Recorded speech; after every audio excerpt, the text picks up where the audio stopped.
and I thought, this game is easy. With time, I learned this game is anything but easy. In order to be an effective investor, one has to bet against the consensus and be right. And it's not easy to bet against the consensus and be right. One has to bet against the consensus and be right because the consensus is built into the price. And in order to be an entrepreneur, a successful entrepreneur, one has to bet against the consensus and be right. It was one of the most painful experiences of my life, but it turned out to be one of the greatest experiences of my life because it changed my attitude about decision making. Rather than thinking I'm right, I started to ask myself, how do I know I'm right? I gained a humility that I needed in order to balance with my audacity. I wanted to find the smartest people who would disagree with me to try to understand their perspective or to have them stress test my perspective. I wanted to make an idea meritocracy. In other words, not an autocracy in which I would lead and others would follow, and not a democracy in which everybody's points of view were equally valued, but I wanted to have an idea meritocracy in which the best ideas would win out. And in order to do that, I realized that we would need radical truthfulness and radical transparency. What I mean by radical truthfulness and radical transparency is people needed to say what they really believed and to see everything. I mean, we literally tape almost all conversations and let everybody see everything, because if we didn't do that, we couldn't really have an idea meritocracy. We do it because it eliminates what I believe to be one of the greatest tragedies of mankind, and that is people arrogantly, naively holding opinions in their minds that are wrong and acting on them and not putting them out there to stress test them. And that's a tragedy. And we do it because it elevates ourselves above our own opinions so that we start to see things through everybody's eyes and we see things collectively. Collective decision making is so much better than individual decision making if it's done well. It's been the secret sauce behind our success. It's why we've made more money for our clients than any other hedge fund in existence and made money 23 out of the last 26 years. It's been our experience that we can win this battle. We win it as a group.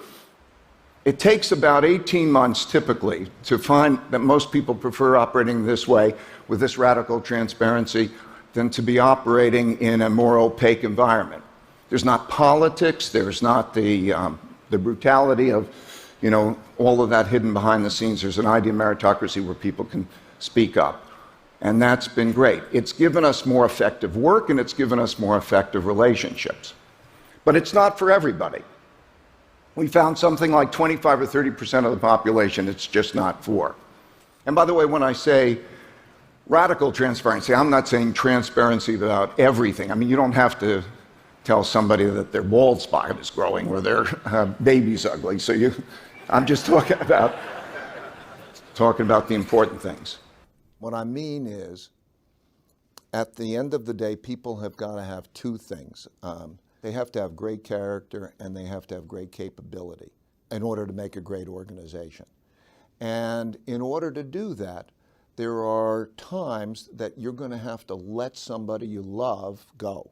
I have another expression which is pain plus reflection equals progress. So pain sometimes can be a messenger that maybe you're not handling it so well and that there are lessons in that. Another of your principles, you say to pay for the person, not the job.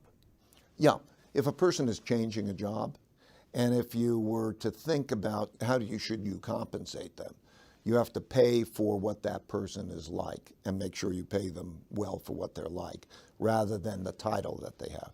He wants the best ideas from all of his workers to rise to the top so that his company can make the best decisions about what stocks to buy, what stocks to sell, and over the years they've had incredible success doing that. I want an idea meritocracy, and I want to get there through radical truthfulness and radical transparency. So what I mean is that I want a system in which the best ideas win out. And I want to get there through radical truthfulness. In other words, people say what they honestly mean. And radical transparency allows people to see things for themselves. Ray Dalio invited us into Bridgewater. He doesn't invite very many people in. And we sat in on one of their morning meetings. And then I agree with you in terms of the Fed changes. The thing that we found really interesting was as the employees and the managers are talking at this meeting, everybody else in the meeting is giving them a grade. They're analyzing, is what he's saying or what she's saying, does it make any sense? Am I learning anything from this person? Is their presentation clear and concise? And everybody's sitting around sort of hitting their computers, giving them a plus or a minus, and you see that in real time. It helps me hone in on the deficiencies, let's say in a conversation like this. I meant to impart 3 points, and 2 of them were not important because I see the dots do not suggest them, that I imparted them well. Then I wonder why I didn't do it. What was my deficiency? That's been the most helpful for me. I think you have to have not a really thick skin, but you can't have a thin skin, I don't think, to go through something like that. Ray Dalio told us that they lose about 30% of their new hires within the first 18 months because a lot of people just can't take that. It is hard to take. So that is the backdrop of what happened. I was expecting to walk into a place and sort of see a bunch of people who were kind of afraid of their own shadows because everybody's watching and everybody's criticizing and everybody's analyzing my every action. But I didn't see that at all. 22 years for me, I've been getting transparent, honest feedback.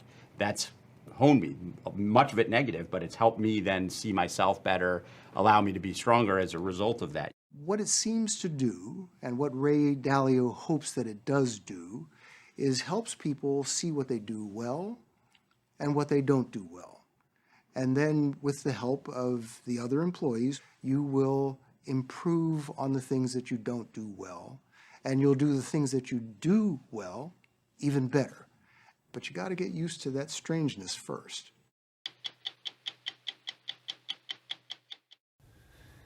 It changed my way of thinking because in order to be successful in the markets, you have to have an independent view that's different from the consensus because the consensus is built into the price. So you have to have an independent view different from the consensus.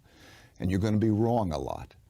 And that began to influence my way of thinking. You were wrong. And it was one of the most painful mistakes that ever happened to me in my life. And it turned out to be one of the greatest things that happened in my life. And that was because I went from thinking, that I knew, to asking myself, how do I know I'm right? How do I know that point of view? It gave me the humility that I needed to balance with my audacity. And it really led to this idea meritocratic way of operating. So you wanted to say to everybody who's working with you, because of the lesson of 82 is that let's test every idea we have. Let's make sure that we're right, and let's listen to some tough critics of our idea and let it prove its worth. Well, it started with me. In the world of challenge. Yeah, I mean, I didn't have anybody at that time, and it started with me thinking, what could I do to be better? And in particular, I wanted to speak to the smartest people I could who disagreed with me, right, to try to find out what their perspective was. I wanted to know how to balance my risk, and I also wanted to take a look at history in a different way. But the most important thing that it gave me was that need to be among independent thinkers who disagree and to get the most out of that disagreement to develop an idea meritocratic way. So to develop an idea meritocracy, by that I mean where the best ideas win out, that they're not just mine. Because I think one of the greatest tragedies of mankind, of each human, is holding on to opinions that are wrong, being so attached to them and not putting them out there and stress testing them.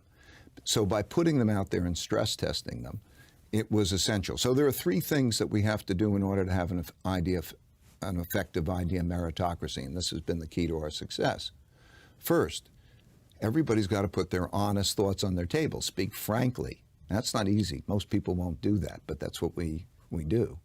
Second, you have to be use the art of thoughtful disagreement. Enjoy disagreement. Doesn't mean it's conflict. It's an exploration of different points of view so that better ideas can come than those that are just in one's head. And then the third thing you have to do is have a way of getting around disagreements if you still have remaining disagreements, how you get past those disagreements and move on and find that acceptable. And so we have what we call believability weighted decision making. In other words, in most decision making, there's either the boss who makes a decision in a hierarchical way, or you have a democracy in which everyone has equal votes. Both of those are not the best. In other words, the boss making the decision, how do you know the boss is right? And then the equal votes, that's silly because not everybody's equally good. By being able to weigh each person's point of view based on their own So you weigh abilities, it based on past performance. past performance, assessments of each other, tests, yeah. And so there are points. Literally, somebody has a certain amount of believability points on different expertise. It may be, is it an economic question? Is it a legal question? Is it requiring different attributes? Somebody might be a big picture thinker, but be lousy at details. Or somebody might be really perfect at details and, the opposite. And so when we think about that, our goal is idea meritocratic thinking. Because if you can make great collective decision making, and you can then write those decision-making criteria down in principles, and then we've converted those to algorithms that make computer decisions in parallel, that's been our formula for success. It's to have an idea meritocracy in which the goals are equally to have meaningful work and meaningful relationships, to be excellent at work and excellent relationships, and to do that through radical truthfulness, can talk about anything, and radical transparency so you can see everything. That's the basis of our idea meritocracy, and it's worked. I think for everybody, in order to be successful, there are 5 steps that you go through, essentially. That everybody has their goals. What is their goal and the passion? So you have goals. And then what happens is you're going after your goals, and you encounter your problems. Okay, so encountering problems.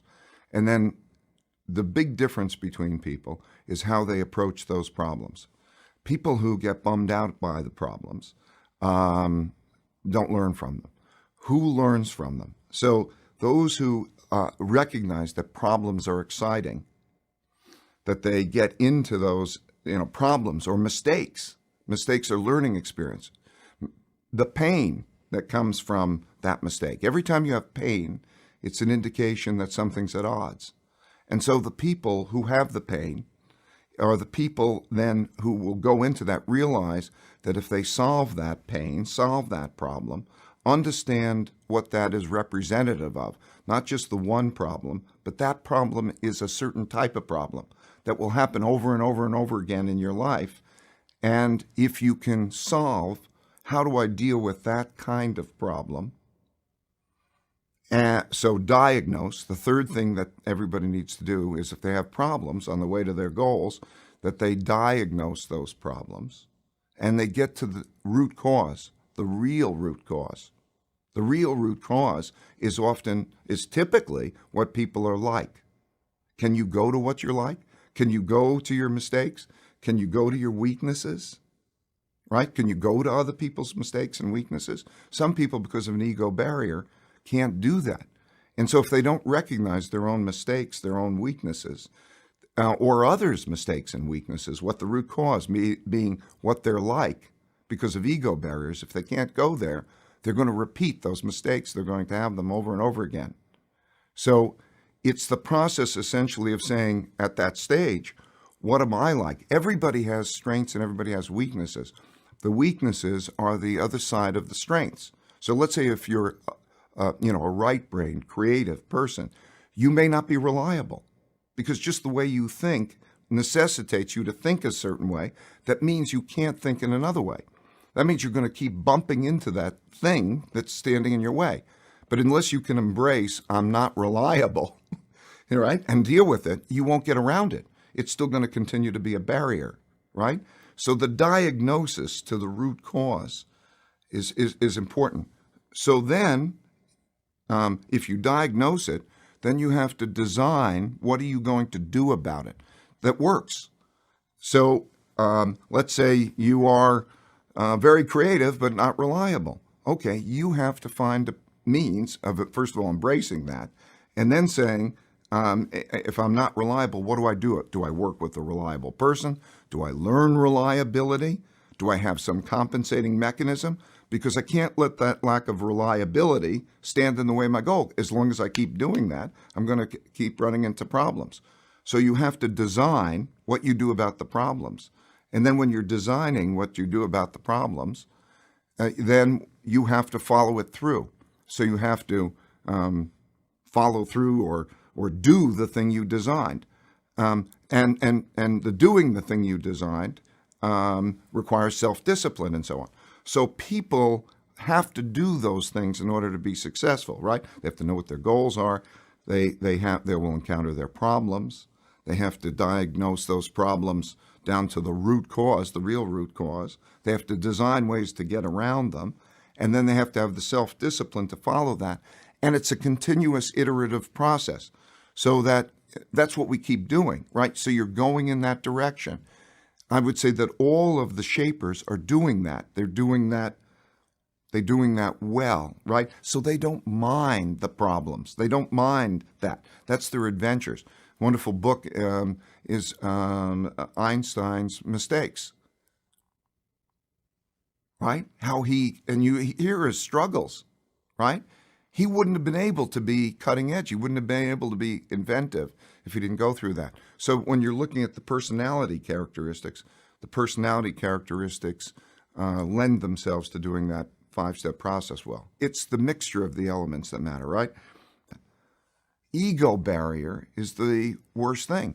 And if we were raised differently, just imagine in the schools that all along that people will always say, everybody makes mistakes.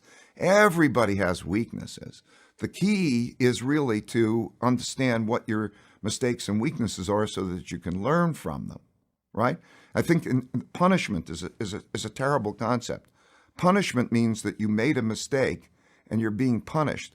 I think instead of punishment, every time somebody makes a mistake, you should say the only thing that you need to do to get out of your punishment is first think, what kind of mistake was that? So if I'm in a situation that's like that again, how would I deal with it differently, not to make that mistake?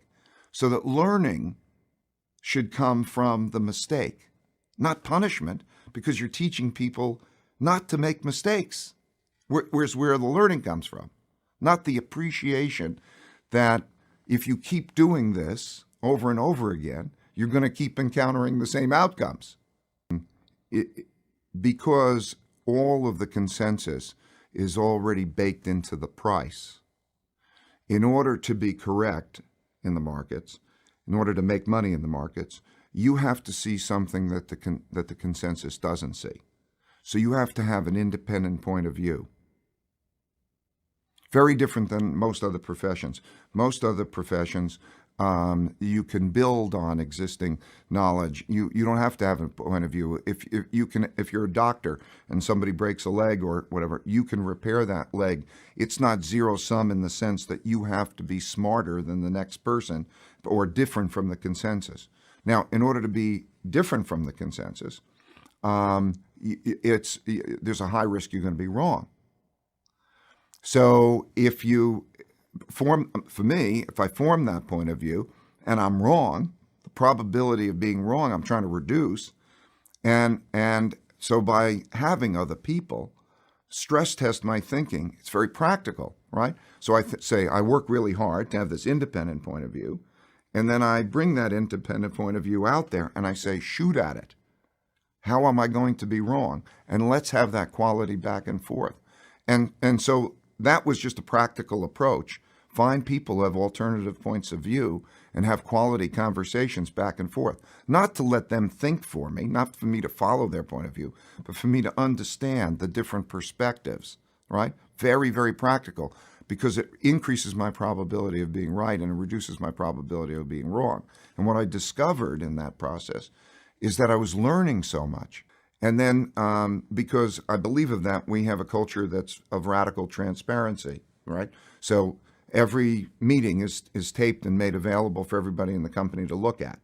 And all we have are conversations of what makes sense. Like, everybody has the right to make sense of things. Okay, now in that environment, I get to see how differently people think. I realize how radically different people think. And so that was a curiosity to me. Because it's masked. You have no idea what's going on behind other people's eyeballs. You know, they're in their heads. They all look a lot alike, but their brains work so differently. So that led me to brain science. In other words, so I was very, very interested in understanding literally how the brain works and the physiology of the brain.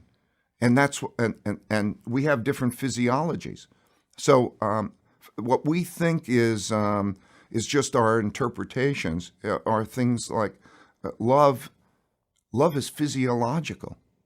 You know, there's a chemical in your brain, I forgot the name, it begins with an O, that is where love comes from. So this physiology, our brains are structured differently. And then when you start to realize that the brain is very much like the body. In other words, there are parts of that, your body, you can exercise and change certain parts of that. You have a certain body, and maybe you can get more muscular to a certain degree, and maybe you can't. And then there are parts of your brain, parts of your body that you can't change. You can't change your bone structure, right? That's just the reality of the brains, and that is what people are like. So the recognition of that, the embracing of that reality is great, yet we don't talk about that. And that's a tragedy. Reality is reality. Okay, which is going to produce more discomfort? Denying reality? I call harsh truths. There are harsh truths. Things you wish were not the case, okay? But they're truths. Do you want to know about them or do you not want to know about them? It's practical to know about them, right? If you want to make success, it's practical to know about all those harsh realities, right? Know about the harsh, and then deal with the harsh realities. The person who doesn't want to go there is not going to know the harsh realities, and they're not going to make progress. The person who loves to know what reality is, whatever it is going to know how to deal with reality in the best possible way, right? So what's the fear? And then when I was surprised, it's only because I didn't understand the cause-effect relationship. Everything happens because there are causes to make it happen. Everything, right? Okay, now what I looked at each one of those and said, that thing, did it ever happen before? And I went back in history and I saw these things happening before for the same cause-effect relationships. And then I realized that everything that happens is just another one of those, right? The same thing happens. It may be, I don't know, if you're skiing and you make a turn, that's called skiing and make a turn, and there is one of those, and they repeat, okay? So then how does reality work? What's the cause-effect relationship? So that if you're encountering one of those, a learning experience, I don't know, anything, a birth, a marriage, an economic downturn, if you encounter any of those, they have all happened before. And I always loved being independent. And at the time, clients of Shearson, it was then Shearson at the time, had great relationships. They loved it. They loved working with me. And so they were going to pay me. And so I could then start my business. I didn't view it as starting a business. I just viewed it as I get to do what I like to do, which is to play the markets, and they'll pay me to do that.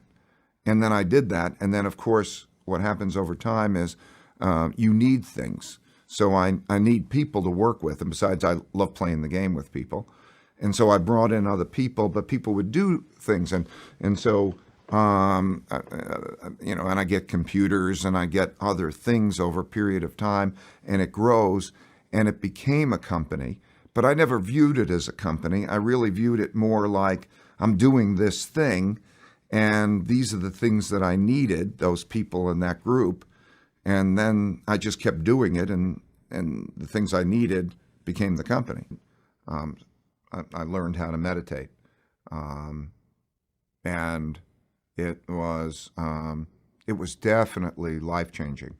I would say that probably more than anything, it had a bigger effect on my life than practically anything, because of how it works. And the way it works is it's basically open-mindedness. So what happens is, normally, you can't control your brain. If you were to sit down and say, I'm not going to think, it will be filled with stuff, and it'll jump all over, and you can't control it. So what happens is, this is an exercise that creates open-mindedness, because there's a word that doesn't make sense, which is called a mantra. So it's a sound that you repeat.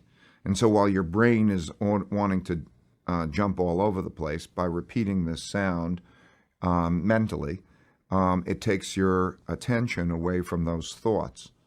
And then when you continue to repeat it, it goes away. And so there's nothing. And so you go into nothingness. Okay, now when you go into that nothingness, first of all, you've learned the ability to control your brain so that you can go there. You can put things away. You can approach them in a certain way. When you go into that open-mindedness, you're going into your subconscious. So you're not a state of conscious. So I'm not aware, but I'm not asleep. Asleep is, you hear a sound, you won't wake up. This is, if I hear the slightest sound, I'm, attuned to it. So it's a state of subconsciousness. And there are different parts of our brain that have a very big influence on us. The amygdala is the part of the brain that has the fight or flight that produces anxiety. The prefrontal cortex is the part of the brain which we call for executive functioning, where it's the part that's reflective. It's the part that we are calm and we say, do we want to do that? Do we not want to do that? We put things in perspective. Those two parts of the brain fight with each other. In other words, the passion, I'm going to do that because it's exciting, but it may be harmful. The other part of the brain says, you don't want to do that. And so that whole emotional fight or flight part of the brain, during meditation, through brain imaging, they see that calms down and the prefrontal cortex lights up. So that open-mindedness creates where creativity comes from, because creativity is not coming from the working the brain in the I will work hard and think about it and that I will muscle it through. It comes from this relaxation. It's just like it's an opening up, and take a hot shower and don't be thinking of something, and some great idea comes through and you grab the great idea. So meditation is very much like that. It opens the mind, creates an openness, a freedom. It's in which that, I don't know whether we would say intuition or that creativity just kind of comes through, and it creates an equanimity that, in other words, you could step back and you can put things in perspective. It doesn't lessen your emotions. The emotions are the same, but you can step back and say, I'm not going to be controlled by that emotion, or let me put things. And I think it then helps to see things at a higher level. For everybody, in order to be successful, there are 5 steps that you go through, essentially. That everybody has their goals. What is their goal and the passion? So you have goals. And then what happens is you're going after your goals and you encounter your problems. Okay, so encountering problems. And then the big difference between people is how they approach those problems. People who get bummed out by the problems don't learn from them. Who learns from them? So those who recognize that problems are exciting, that they get into those problems or mistakes. Mistakes are learning experiences. The pain that comes from that mistake. Every time you have pain, it's an indication that something's at odds. And so the people who have the pain are the people then who will go into that, realize that if they solve that pain, solve that problem, understand what that is representative of, not just the one problem, but that problem is a certain type of problem that will happen over and over and over again in your life. And if you can solve, how do I deal with that kind of problem? So diagnose, the third thing that everybody needs to do is if they have problems on the way to their goals, that they diagnose those problems and they get to the root cause, the real root cause. The real root cause is typically what people are like. Can you go to what you're like? Can you go to your mistakes? Can you go to your weaknesses? Right? Can you go to other people's mistakes and weaknesses? Some people, because of an ego barrier, can't do that. And so if they don't recognize their own mistakes, their own weaknesses, or others' mistakes and weaknesses, what the root cause being what they're like, because of ego barriers, if they can't go there, they're going to repeat those mistakes. They're going to have them over and over again. So it's the process essentially of saying at that stage, what am I like? Everybody has strengths and everybody has weaknesses. The weaknesses are the other side of the strengths. So let's say if you're a right-brained, creative person, you may not be reliable because just the way you think necessitates you to think a certain way.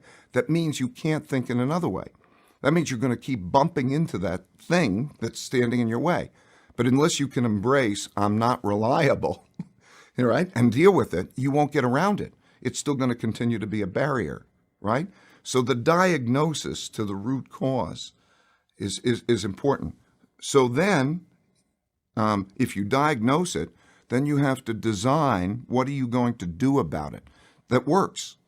So let's say you are very creative but not reliable. Okay, you have to find a means of, first of all, embracing that, and then saying, if I'm not reliable, what do I do? Do I work with a reliable person? Do I learn reliability? Do I have some compensating mechanism? Because I can't let that lack of reliability stand in the way of my goal. As long as I keep doing that, I'm going to keep running into problems. It's the mixture of the elements that matter, right? If you have a tremendous tenacity, but you're studying, you're learning, you're trying to memorize and remember everything that you're being taught, and you're really trying hard, you could have great tenacity. You need the making sense of something. You need to embrace reality. You need these other dimensions, right? So I think the things that we started to talk about just before, the things that these people have a need for is first they need to most fundamentally make sense of things, which is a very different kind of learning process. It's a very internalized learning process. It's not a memory-based process. So none of these people, unlike the population as a whole, none of these people have a desire to follow instructions. For most people, you go to school, they tell you what class to go to, what classes to take. This goes all the way through university. They do this, do this, and then you go into the class and they say, learn this, and this is the information. And it's largely a memory-based, instructional-based process. This is not what these people do, right? This is not, so the path, what they have is a strong desire to understand and make sense of reality. How does reality work, okay? And then, so they're all very independent, thinking, and rebellious.